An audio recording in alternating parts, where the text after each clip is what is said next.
Des péages urbains aux portes des grandes villes, l'idée pourrait bientôt devenir une réalité. Le sujet est même au cœur d'un projet de loi dit d'orientation des mobilités qui sera bientôt présenté par le gouvernement. Il concerne les agglomérations de plus de 100 000 habitants. Objectif, lutter contre la pollution, notamment, explication Christophe Huette, Audrey Vuettaz et Marc Guéring.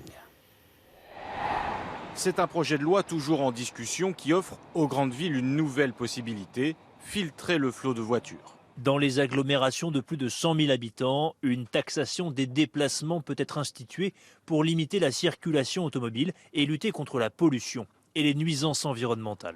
Pas question de mettre cependant des barrières aux entrées des villes. Le système sera automatisé via des caméras qui enregistrent les plaques d'immatriculation. La facture sera ensuite envoyée en fin de mois avec des tarifs encadrés.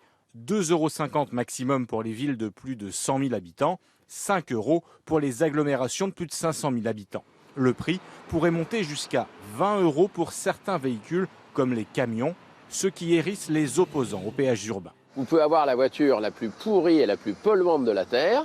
Du moment que vous crachez, du moment que vous payez, vous pourrez rentrer tant que vous voulez, faire des allers-retours toute la journée entre le centre-ville et la banlieue, polluer sans arrêt du moment que vous payez. Pour l'heure, aucune agglomération n'a souhaité se prononcer en faveur de ces péages, forcément impopulaires, à 2 ans des élections municipales. Pour cette spécialiste de la mobilité, il permettrait pourtant aux communes de financer davantage de transports en commun, par exemple. Ce qu'on observe aussi, c'est que ça facilite le covoiturage. Quand vous payez, eh bien, vous avez plus tendance à mettre quelqu'un d'autre dans votre voiture.